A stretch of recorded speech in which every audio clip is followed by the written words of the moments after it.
Welcome to Meeple, uniting players around the world. A 30-minute exploration of PJ and Gareth's board game experiences from across both sides of the Atlantic. Each episode, they share their thoughts and opinions on the world of board games, including their favourite themes, games, hot topics, and much, much more.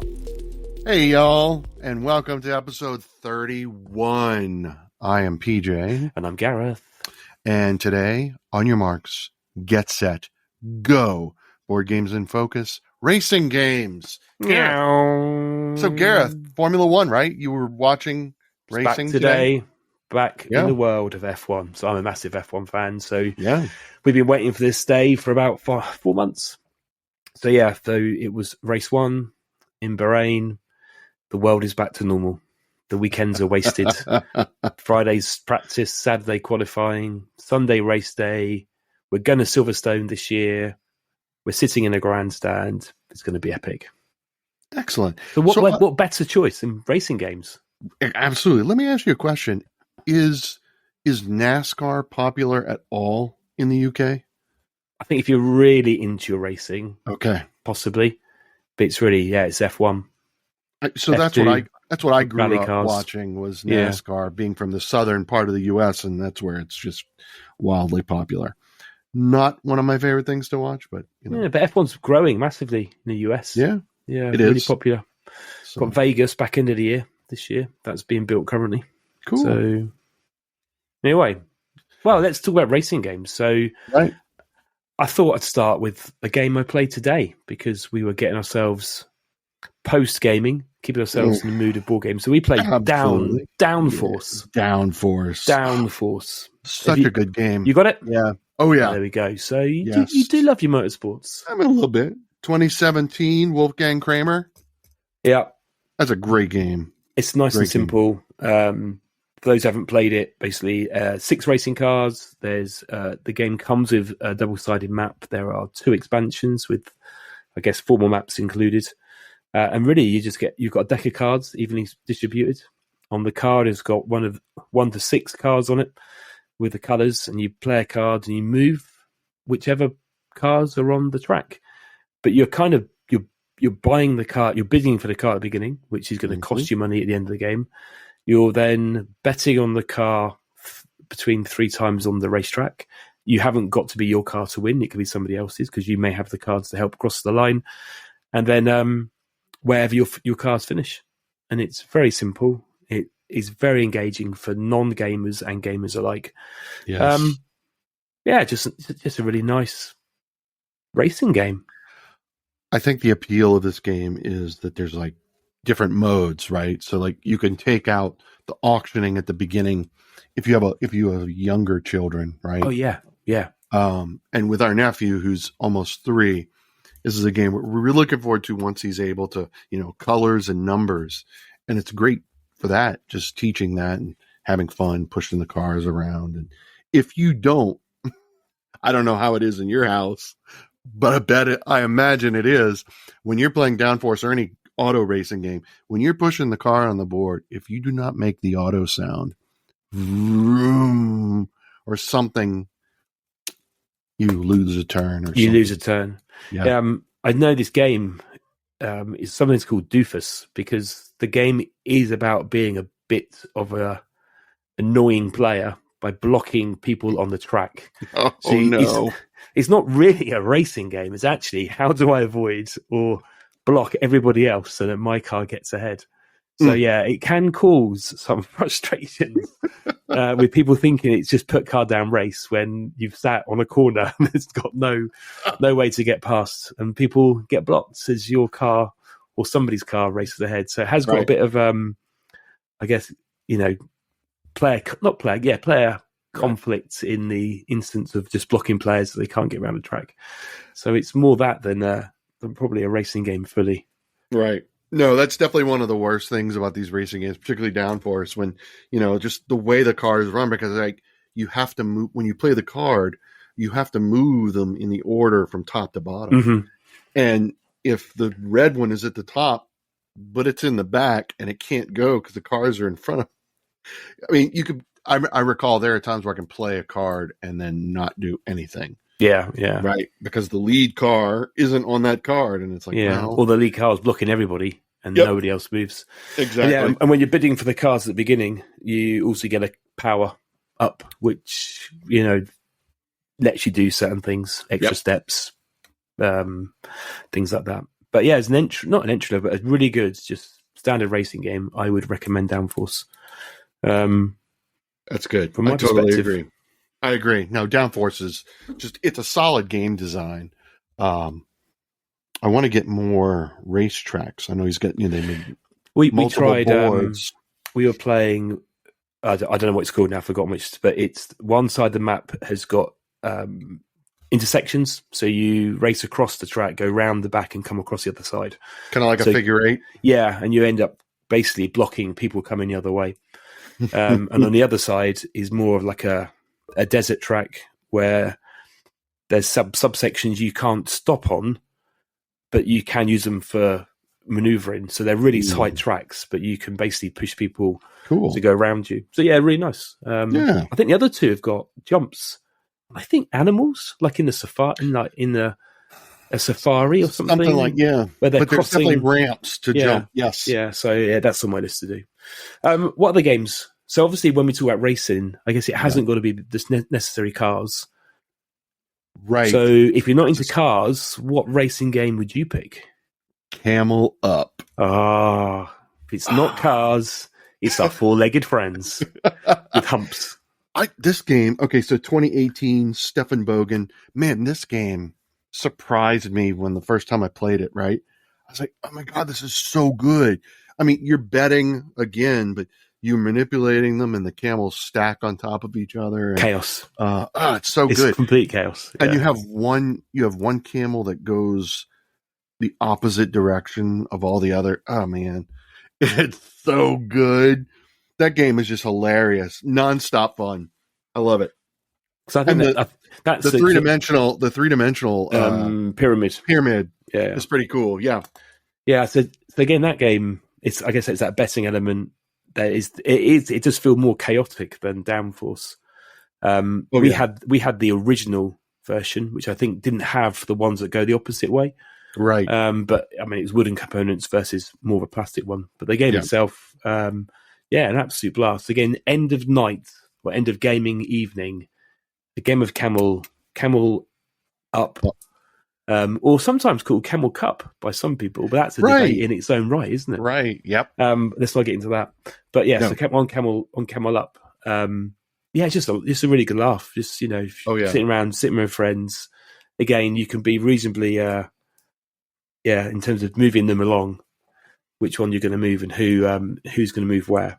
It's great for one of those tense. You got those game nights where it's like a tense game of Nemesis or Dead of Winter or something with a trader mechanic, or that's just got everybody on edge. Camel Up's a great way for people to just forget about what happened and just cut up and laugh and move perfect. Camels around the board. It's awesome. So that's a great racing game. I love that. Camel Up is a similar game that's probably replaced it. Camel Up for us. I'm now going to say Camel Cup. It's in my head.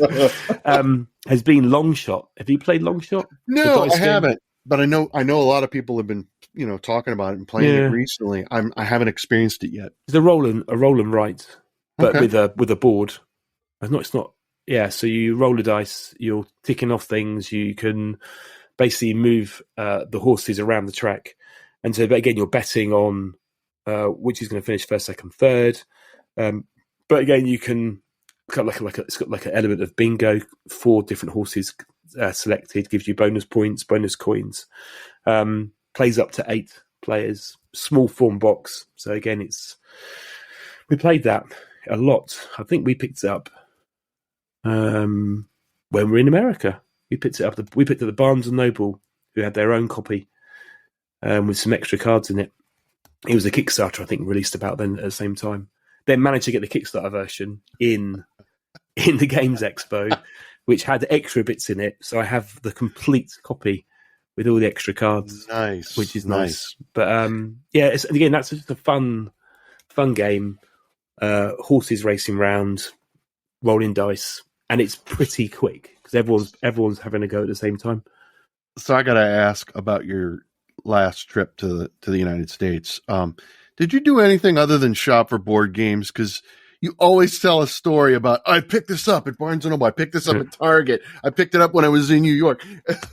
It doesn't matter. I think, to be honest with you, whether I go any city in the world, I have plans on my little map, solution, whichever mobile phone I might be using has got stars of where the board game shops are. And I'm like, oh, look, there's a board game shop over here. What a coincidence.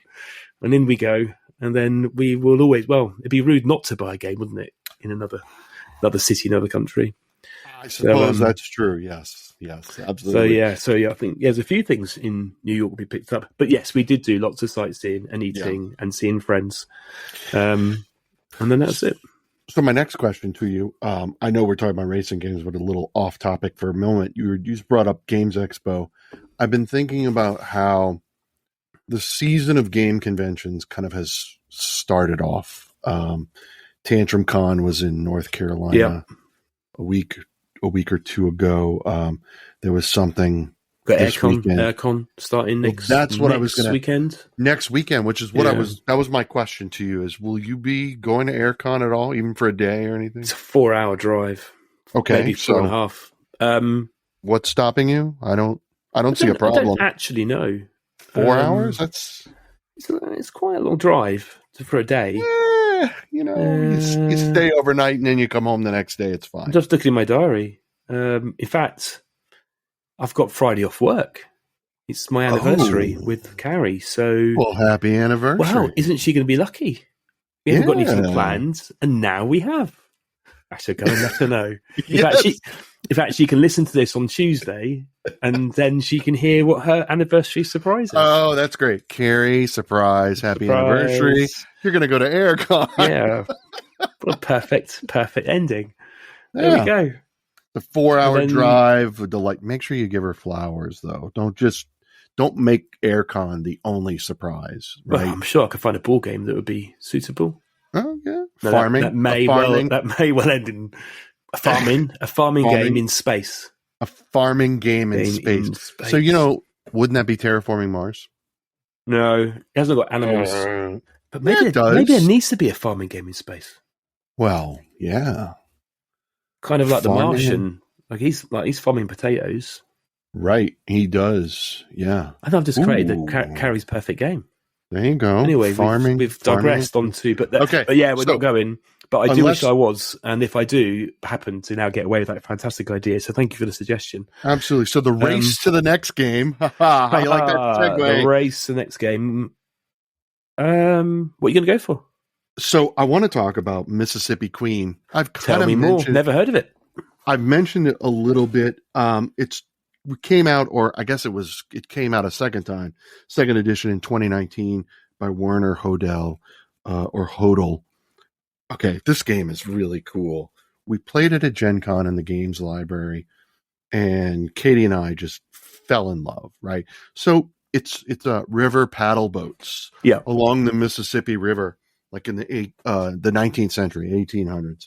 And it's just so good. So you've got these beautiful plastic paddle boats, and on the left side, you've got like this dial with red numbers to indicate how many spaces you can move. Right. And you can turn it up or down. So 1 to 6, up or down 1 for free.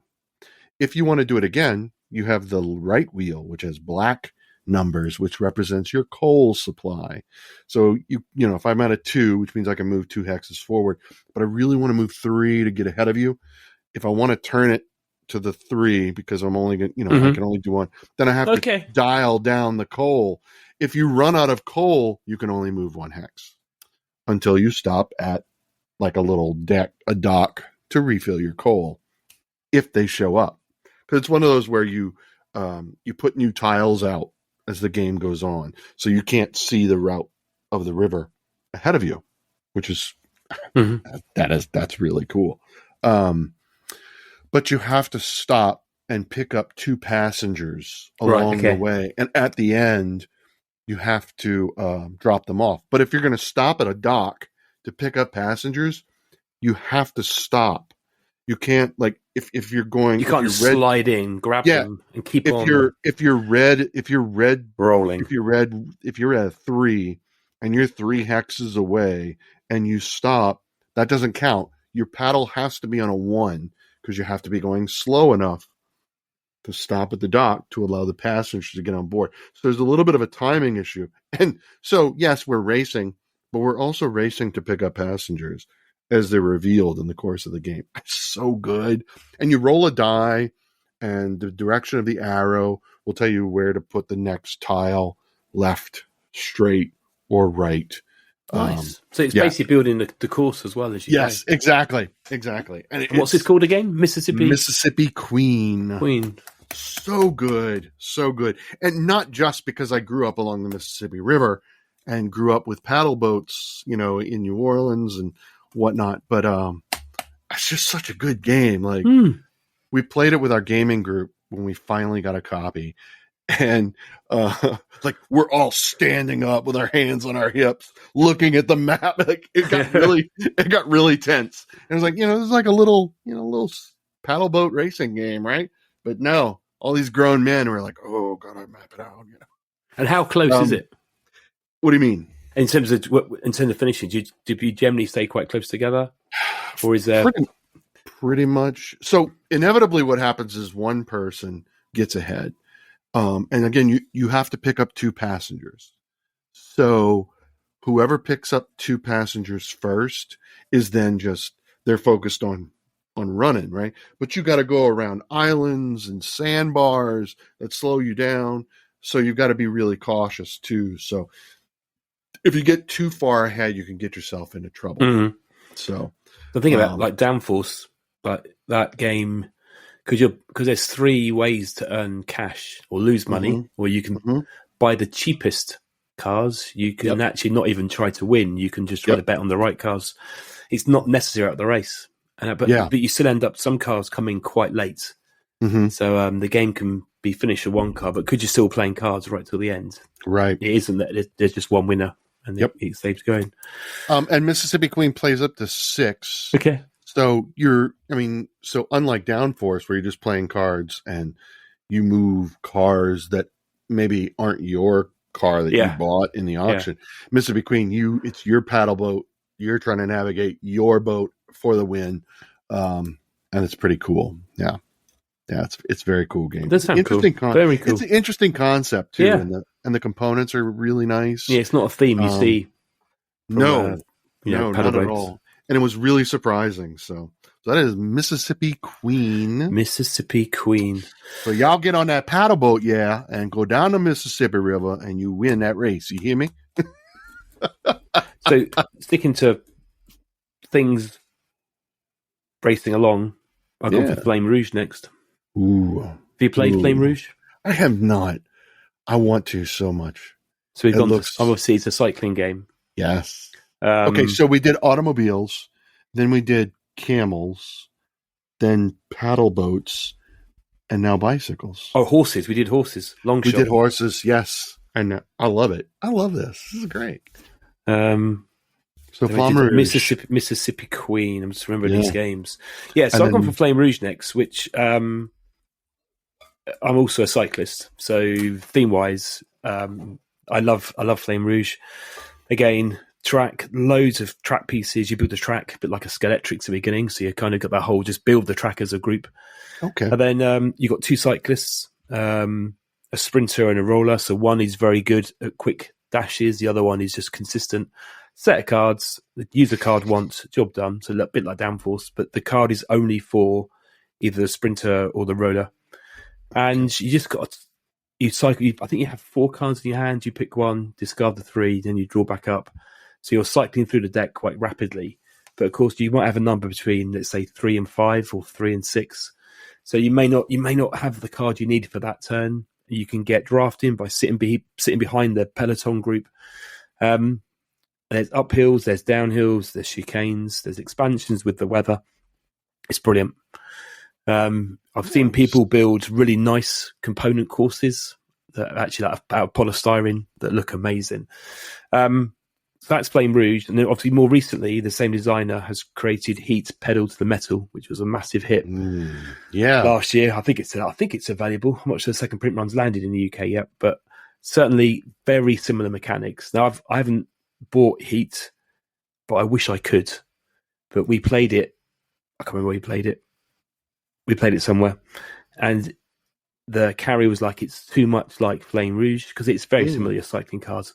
But it's not. It's got racing cars in it. Oh, I mean, so it needs to be part of the collection at some point. Same designer, right? Yeah, same designer. Really enjoyed it. You kind of got this bit about changing gears and going faster. But whether you prefer the car version or the Flame Rouge with the cycling, both are fantastic racing game mechanic. That sounds great. It sounds really good. Yeah. I can get behind that. You were talking about changing gears, so changing games. How about Formula D or Formula Day, where you roll a different die? So is that 5 dice? Each dice is represented by the gears. So you've got 3, 4, 5, 6-sided, 7-sided, 20-sided? Yes, you got a D4. Yeah. And then a D6, and then a D8, and then a D10, and then a D12, and then there's a D20. That's right. And they're all different colours, and they represent the 6 gears of the car. Right. Yeah. It's a game we've played quite a bit. I actually think we've passed it on. Again, probably when we didn't have a very large group, but now we have. I'm a little bit disappointed. But yes, that's a very nice racing game. Again, with plenty of expansion packs. What I like about that game is the big boards. Like, you have really big tracks printed on the They are really big tracks. I like that. What I don't like about the game is that the plastic cars are so tiny. They're really small. Yeah, they're really small. I like the size of the cars in Downforce. Yeah. They're just satisfying. They're the right size, tactile wise, and it's just, I like moving them across the board. I think Heat's between the two. Yeah, they're okay. But yeah. So if you could apply the mechanics of Formula D to the game components of Downforce, I just think that would be choice. Yeah. There's a game called Formula 90 that was a Kickstarter, I'm going to say about a year ago, which I completely missed. Which, components-wise, I think is kind of middle of the road. Yeah. But from a simulation of F1 with pit stops and just more of an F1 experience, it looks like it's probably the best one that gives you that thematic car racing. I don't think it's shipped yet, but it's one I'm going to keep an eye out for and see if I pick up a retail copy or a Kickstarter pledge. Nice. But thinking about older games, I remember there was a game called Formula 1, which I think came out in 1962. Well, you're going back now. Yeah, right. So tell me more. I think it was Waddington's. Now, I remember this game as a child. Now, I can't remember whether my mum and dad owned it or whether my grandparents did. They both had lots of board games in the family collection. But I know that one of our Southampton group has a copy of this. We've not yet got to the table. Where, again, it's a racetrack, little cars, but you've got kind of like an A5 kind of steering wheel with little markers, little dials that change the speed and change the gears. That I remember, this nostalgia kicking in, was a really fun racing game. So that's one that I guess going a long way back in the world of board games, I'd like to try again. So at some point, Gareth, when you're listening, we need to get that to the table. Hey, so what about you were telling me earlier, was it pitch car racing? Pitch car. Yeah, it's kind of like so I've played this once. I haven't got a copy. It's like a Skeletrix track, really. It's huge. I mean, it is a table hog, and you build the track, and it's a flicking game. So your cars are discs, and you have to flick them around the track. Obviously, you can come off the track, and obviously you can knock other people off. But yeah, the boards are amazing.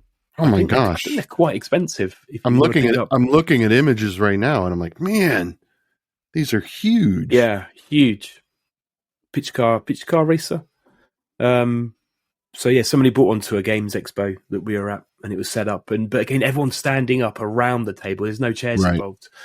So it's not just the people playing it; everyone is watching as well. So it's quite a nice spectator sport because you can, the simple miss flick and there's carnage kicking in, just like a terrible overtake in the real Grand Prix. So what happens if you flick and it goes off the? Can't remember. Okay, I think you have to reset. Okay. Because I with these dexterity games, that's always my problem. Is I'm afraid I'd flick too hard and it would go wild. I'd be okay with the flicking. It's when you've got to balance things that I'm rubbish at. But I'd love to own. That's one I'd love to own a copy of. I just don't know where you store it. It'd end up in a cupboard somewhere, and it'd only end up at conventions where there's usually big enough table space. So, for those of you listening, look up Pitch Car on Board Game Geek and just look at the pictures. This is huge. They take up a lot of. Gareth's not. You're not exaggerating. Like I'm looking at one image where they have like 4 folded tables. Yeah, amazing. Yeah, lined up. I'm like, wow. Yeah. Okay, there might be 2. Maybe it's 2 sets. I don't know how many sets are in. It would definitely not fit on your dining room table at home. No, we need 2 of those. Yep. I think I've got one last game on my list. A game called Automobiles, which is a bag building racing game. So pretty simple track. I seem to remember it might even just be a loop. Just a figure, just a 0 figure, and you start with very different color cubes in your bag, and as you move your car, the car finishes in different colored zones, like white or black or brown. And that's basically how much wear and tear you've got on your car. You can give upgrade to buy extra components, which might be a new engine, it might be chassis, it might be different brakes. And those cubes go into your bag, and as you draw, they help you go faster. And so basically, again, you're lapping cars around the track. Really nice bag builder. I think it might be out of print. I haven't seen it for a while. There's certainly an expansion that I have that I'd love to get hold of. This is by David Short. It's by AEG Games. It looks like you can buy a copy for $150. Yeah, out of print. But yeah, if you like a bag builder and you like car racing, then Automobiles is for you.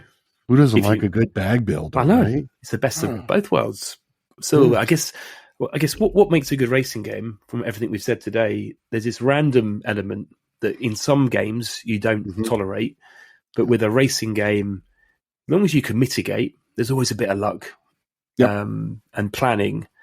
But whether we've talked about, from Downforce, where you can be a bit of a douche, down to even, Camel up, Flamme, Rouge, they've all got elements where you've got a chance to make the best decision, but doesn't necessarily mean you're going to win the race. Yep. Which makes, to me, is that they're just fun games to have around the table. Yes. Very fun to play. Absolutely.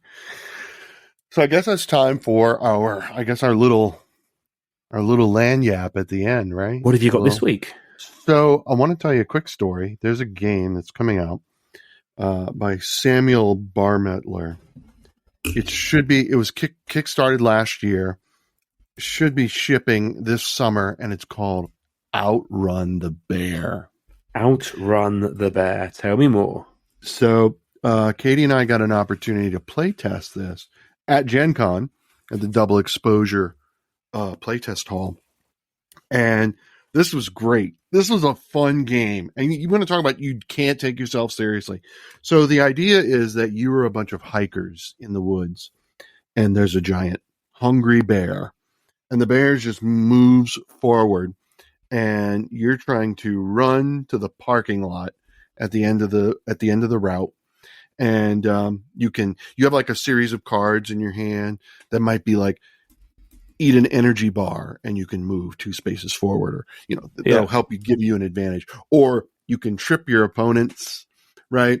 And you have interrupts. So that's where there was a moment when we were play testing where 3 players played a card simultaneously, and you could tell at some point we had all played Magic the Gathering, and so we all play this card, and then in the questions, so which one triggers first? It was a really fun moment. But needless to say, I did not outrun the bear.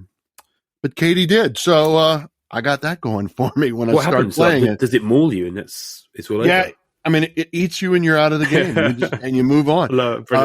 And like the bear is this really big, because I think that the mat or the tiles for the route are maybe 6 or 8 inches wide. And the bear is that wide too. And it's like this big, tall acrylic. It's not a miniature. It's like a standee, but it's acrylic. And it's got like 2 legs that sit on the outside of the track. So it slides very nicely and it just moves forward. So it doesn't matter that the route might be curvy printed on the tiles and you're trying to run across them. And some terrain might slow you down because there's fallen leaves or, whatever. But very, very cool game. Plays very quickly. That's another filler game or end of the night. Hey, you know what? Let's try to outrun the bear. And that's shipping now or shipping soon? This summer, I believe, is the shipping. Yeah. Outrun the bear. Outrun the bear. So that's my little lanyap for this week. So nice little filler. Yeah. Well, thank you for sharing. I shall look forward to hearing about more bear stories. And with that, I'd like to thank everyone for listening, and we'll see everybody soon. Thanks, everyone, for listening. Please subscribe. And as always, we love to hear your thoughts and ideas. So make sure to leave those in the comments. And don't forget, you can also chat with us both on Instagram @Meeple to Meeple.